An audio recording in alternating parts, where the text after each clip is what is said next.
the keys are to the glory days at the stick.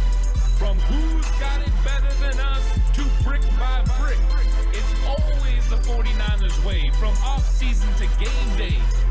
Yeah, we talk back. It's the 49ers Cutback.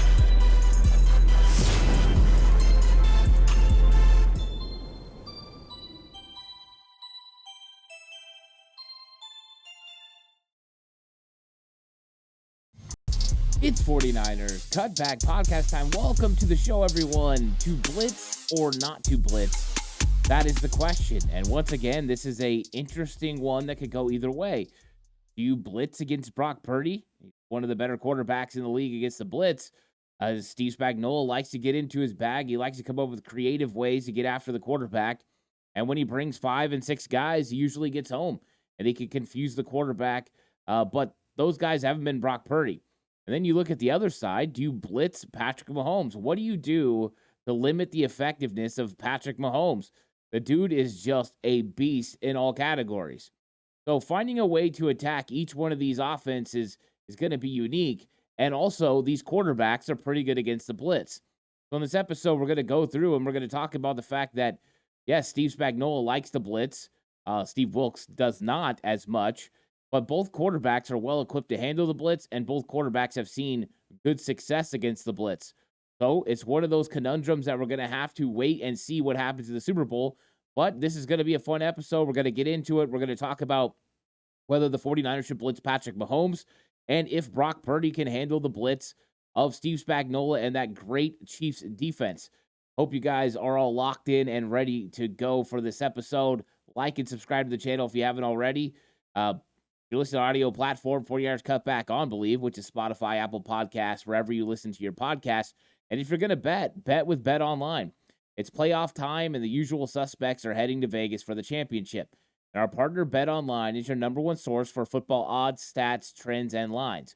With everything from point spreads to hundreds of bets on everything from a coin toss to the color of Gatorade, Bet Online is the number one source for your championship wagering. Head to Bet Online and join today to get into all the action. Bet Online, where the game starts. And this blitz package that, I'm coming with, I've watched a lot of film, and I've seen the way that Steve Spagnuolo has aggressively went after quarterbacks. Last week, it was Lamar Jackson. And what he did was he muddied the waters. He made you think, hey, somebody's coming over from here. And then all of a sudden, it's somewhere else. He's very good at disguising what his blitzes look like.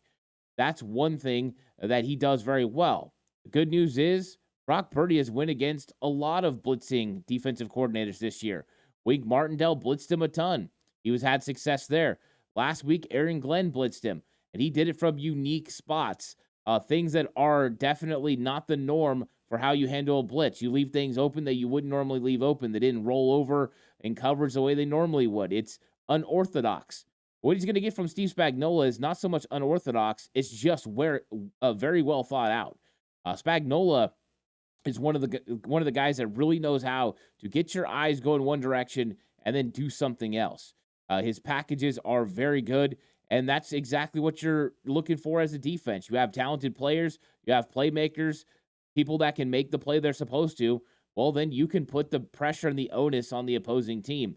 And that's exactly what the Kansas City Chiefs like to do. They like to get after the quarterback, and they like to blitz.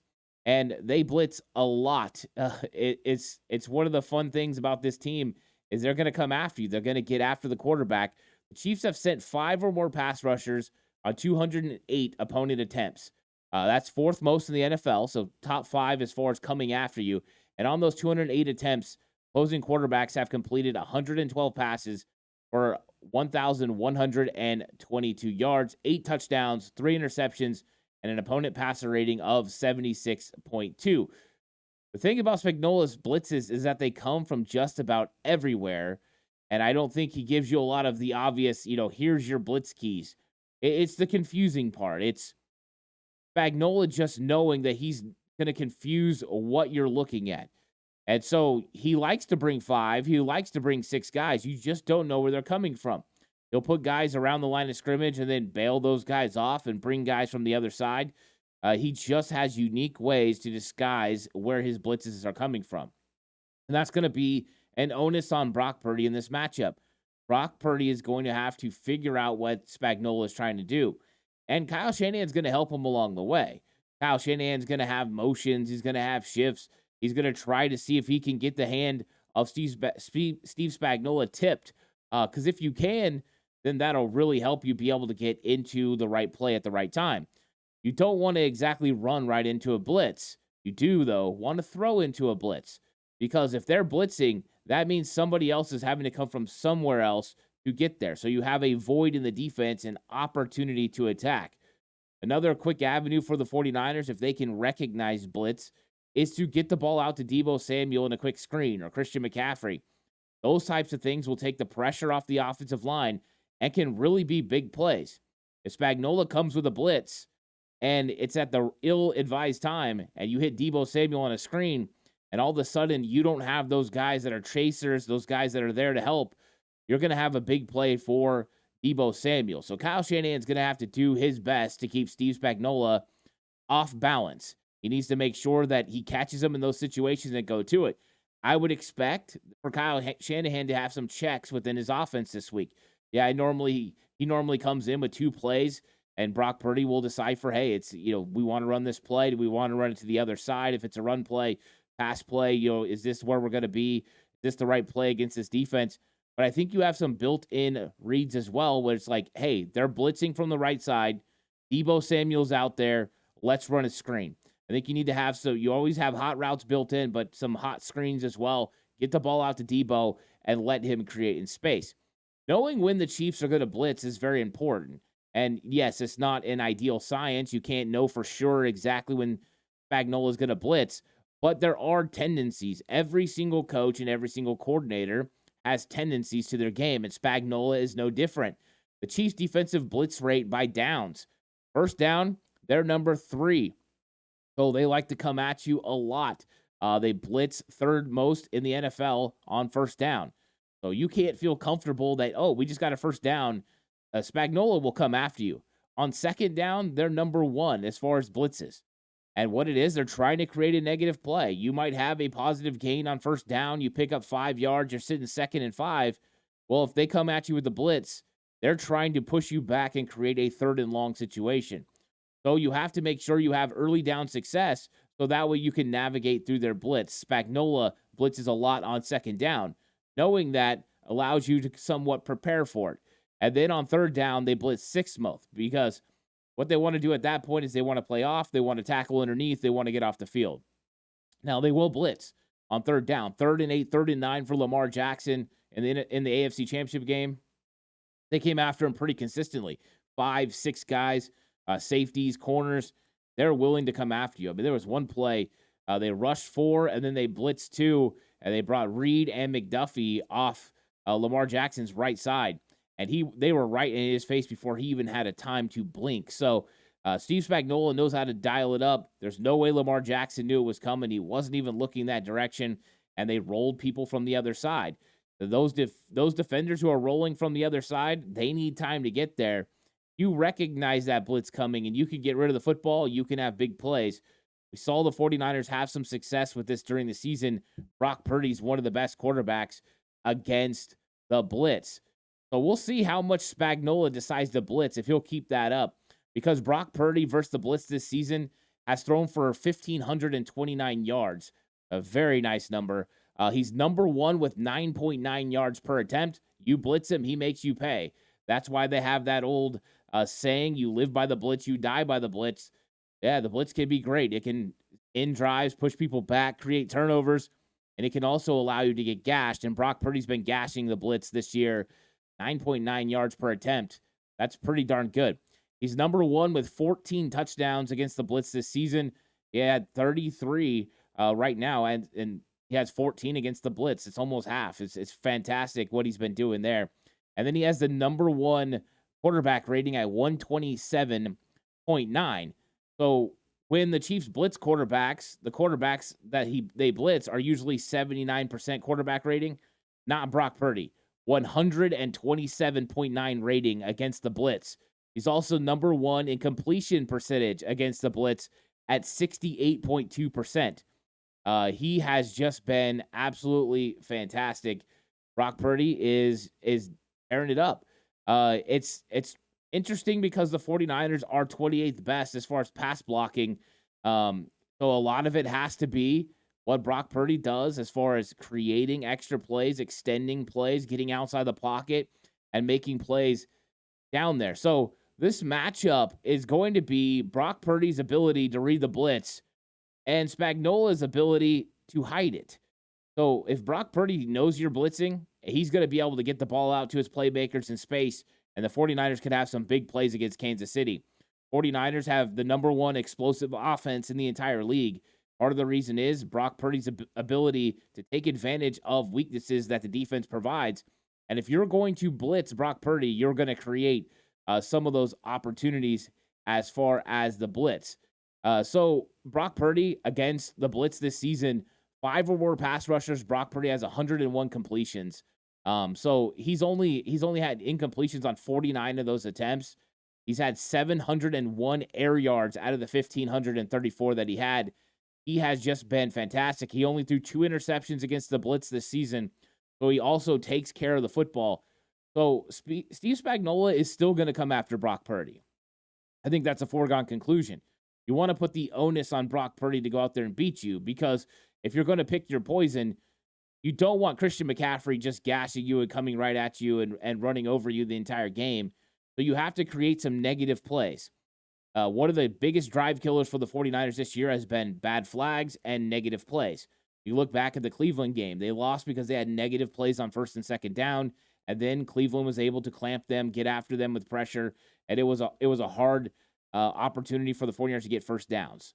So that's exactly what the Kansas City Chiefs want to do. They want negative plays, and the only way you can get negative plays is to get to Brock Purdy. And Brock Purdy's been fantastic at beating those blitzes. So I think Spagnuolo is going to come after him, but how much will Brock be able to decipher? I think a lot of this is going to be his preparation, which I know he's going to be very good at, but also Kyle Shanahan is going to have to make sure he does some things pre-snap. So get out of that huddle real quick, get Brock Purdy to the line of scrimmage where he can look at that defense and determine what he's seeing. By moving guys around, it's going to be big. Another thing, if they can establish a run game, that will soften up the Chiefs' defense enough for the 49ers to be able to run some play action, move the pocket, maybe negate some of the blitzes. But the onus is on Brock Purdy in this one. You locate the blitzes and you're able to beat it, the 49ers are going to be tough to beat in this game. If Spagnuolo is able to confuse Brock Purdy, get a blitz on him, it could be trouble. Now, I've only seen Brock Purdy get it confused a few times. Of course, the first one was when he played Tampa Bay, and he did not recognize the guy coming off the edge, and he got sacked. Free rusher. He's been a lot better since then. But the 49ers are going to have to make sure Brock Purdy is prepared and ready to go for this game. I think he's going to be just fine. I think he's going to be able to read it. Spagnuolo is a good defensive coordinator, but Brock Purdy's been preparing for this. He understands that he has a offensive coordinator that's been and seen every single defensive coordinator in this league. And then you also have a quarterback coach in Brian Griese who's been through the fire and understands exactly what Spagnuolo is going to try to draw up. So you're going to look for tendencies. You're going to look for little things that you can read that give you an idea of what they do, tells. And if you can locate some of those tells, maybe you can have some big plays. And if Brock Purdy reels off a couple of big plays because he has zero coverage down the field, which we know Brock is one of the best against man coverage in the entire league, or he gets a situation where they don't roll over in their zone fast enough on a blitz and he hits Kittle or Debo or McCaffrey or Ayuk for a big touchdown, it may make Spagnuolo a little bit more gun-shy and a little less likely to blitz, but we'll see. I think that they're still going to come after him, and I think Brock's going to have a good opportunity to beat him. Now, on the other hand, the 49ers don't blitz very much. They blitz 17% of the time, and so with Patrick Mahomes, the question is how much do you blitz at all? Because Mahomes is absolutely fantastic against the blitz. He just consistently makes plays. He averages 7.6 yards per attempt against no blitz. So if you don't blitz him, he's middle of the road as far as, some of the top quarterbacks in the league as far as yards per attempt. But when you come after him, if you go after Patrick Mahomes, he's better. He's 8.6 yards per attempt. So you got to make sure you're careful against Patrick Mahomes. He's always over 100 rating as far as against the blitz. And the questions are, do you live by it? Do you die by it? Because just sitting back and rushing forward doesn't always create the necessary pressure on Patrick Mahomes. And let's be honest, you got to get the ball out of his hands. You've got to make Patrick Mahomes get the ball out of his hands as soon as possible because that limits his effectiveness for explosives. So this comes from Akash. He says, this seems crazy to be true, but in the AFC Championship game, Patrick Mahomes averaged 3.4 air yards per completion, and the throws were an average of 3.6 yards short of the sticks. So 49ers in that category, if Patrick Mahomes is already going to throw the ball quickly and throw it underneath, really you don't have to blitz. If you blitz in that sort of situation, you're kind of just hurting yourself. You have one less guy in coverage. If Mahomes is going to, hey, every time his back foot hits, release the football and check it down underneath and count on his playmakers to get extra yards, the 49ers don't have to blitz. It also negates the ability of the pass rush to get home, but that is a method that we've seen used this year, a tactic used against the 49ers. Matthew Stafford in week 2 got rid of the football consistently fast. Kirk Cousins with the Minnesota Vikings got rid of the ball consistently fast. And they just kept doing that. Joe Burrow, until the 49ers made some side adjustments with Steve Wilks, and they started putting a little bit more pressure and not allowing easy completions.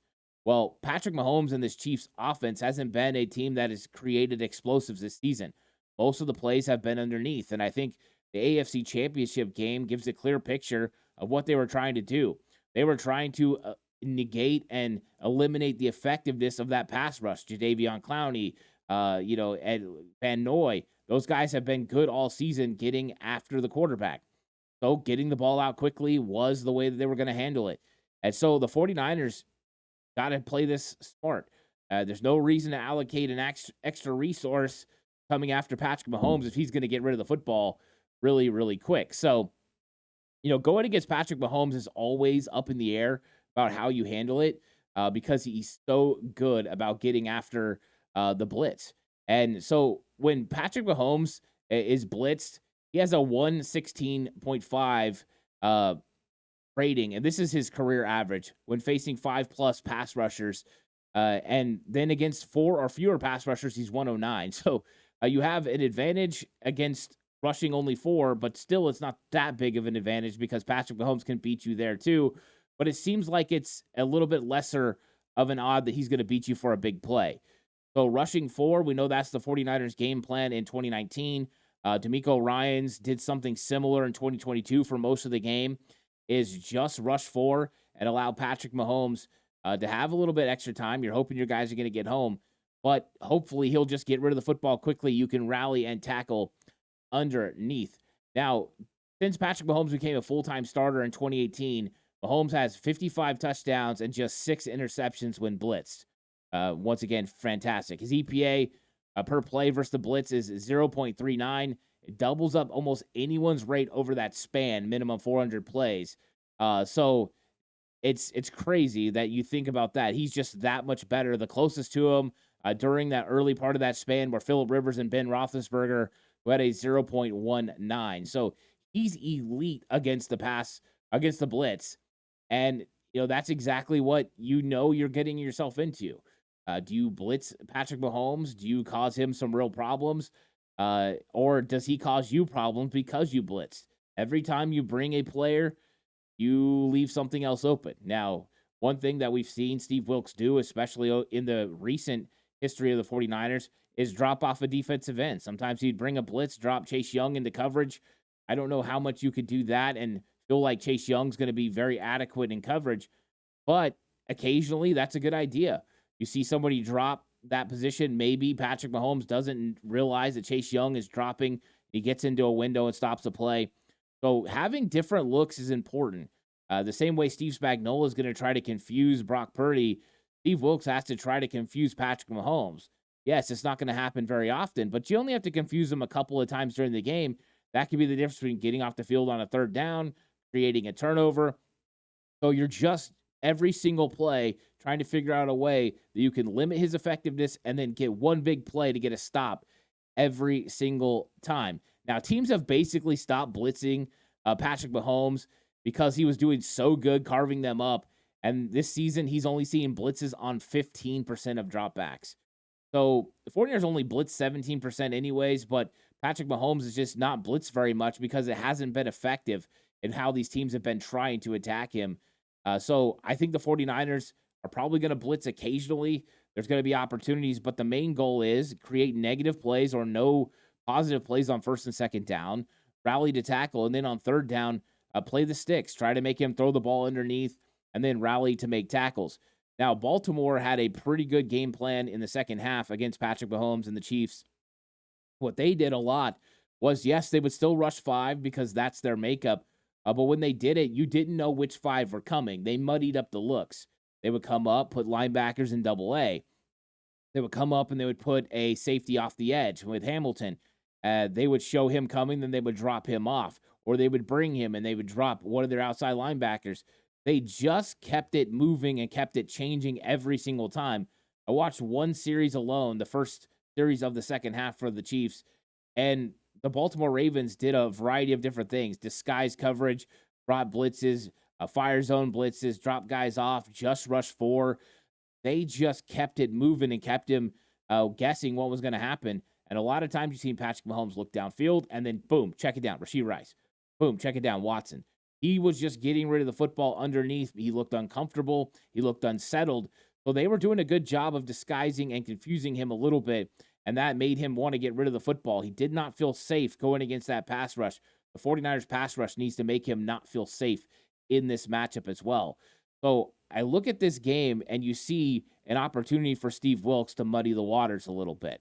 When I talk about muddy the waters, it's make him guess who's coming. Now, you can't put yourself in a situation where you're showing so many looks, your guys can't consistently cover the way they're supposed to. So it's a catch-22. Do I want to show, 8 potential guys coming? That sounds great. The problem is you have to make sure they can get back to their spots. When do they bail? Do they get a real sense on when Patrick Mahomes is going to snap the football? Because if you give up, you tip what you're doing, that's when Patrick Mahomes can beat you. He's going to figure out exactly who's coming and where they're coming from. And Creed Humphrey's fantastic at the center position about helping move offensive linemen and move the pass blocking to where they need to go to pick up the blitz. So 49ers got to make sure they muddy the waters. I think they need to show blitz a lot. I think they need to come with the blitz less because I think there's opportunities for the 49ers to get Patrick Mahomes to get rid of the football quickly, put the onus on his offensive playmakers to catch the football, and then just make good tackles. And yeah, I know that's easier said than done. Travis Kelce's not the easiest guy to tackle. Isaiah Pacheco's not the easiest guy to tackle, but you just got to consistently work at it. So in this game, in blitzing, I think that Steve Spagnuolo is going to blitz Brock Purdy. And I think Brock Purdy is going to decipher what's going on. He's going to get rid of the football. Do I think the Chiefs are going to get him a couple of times? Probably, because they're very good at it. This is one of the most detail-oriented defenses I've seen the entire league. They are on their P's and Q's when it comes to execution of what the coach wants them to do. But the 49ers have built-in opportunities to negate the effectiveness of the blitz. Deebo Samuel in the screen game, George Kittle in matchups against players. They don't really want him against linebackers, defensive linemen, safeties. So you're going to bring extra guys. That's great. We just talked about them bringing McDuffie, bringing Reed off the edge. That's awesome. With that comes an opportunity for you to get the ball in one of your playmakers' hands. And we all know when you got yak bros like the 49ers, you're going to have opportunities to get home. So it's going to be a cool chess match. Kyle Shanahan versus Steve Spagnuolo, Andy Reid versus Steve Wilks. And these guys are just trying to figure out what the other one's doing. Of course, with other things going your way, successful run games for either offense would somewhat slow down the blitz by the opposing team. So this game is going to be a fill it out process. But I think Brock Purdy can beat the blitz, and I think Patrick Mahomes can beat the blitz. I think the 49ers are going to have to be very smart about when they do it. I don't expect them to blitz very much in this game. I think they're going to put the onus on Patrick Mahomes to beat them as far as getting rid of the football and getting rid of the football quickly and negating the 49ers pass rush. Because if he holds on to it, they might have some opportunities. And on the other side, I just don't think Steve Wilks is going to blitz very much. I think they're going to really hope that that front four can get home after Patrick Mahomes. If not, they might be forced into the blitz. But he's one of the best for a reason. And if you're going to blitz him, You better make sure it's creative. You better make sure you have the perfect timing, and you better make sure you have your coverage figured out so that way you don't have a big play against you. So to blitz or not to blitz, I think the Chiefs are going to blitz. I don't think they really realize how good Brock Purdy is against it. We'll see. Let's see if they can get home. Let's see if they can confuse another quarterback. I don't think Steve Wilkes is going to do it. I think he's going to be very limited on the blitz. But when they come, I think he's going to want them to be successful. Creating negative plays is going to be huge in this game. The team that creates more negative plays probably going to win. And there's a lot of things that go into this. We'll be talking about it all through the week. But thanks for joining me for this episode brought to you by Bet Online, where the game starts. Hope to catch you guys all in the next one. Come through the channel. Lots of great stuff will be coming out all week long. I'll catch you guys on the next one. Until then, stay safe. Remember, the right way is always the 49ers.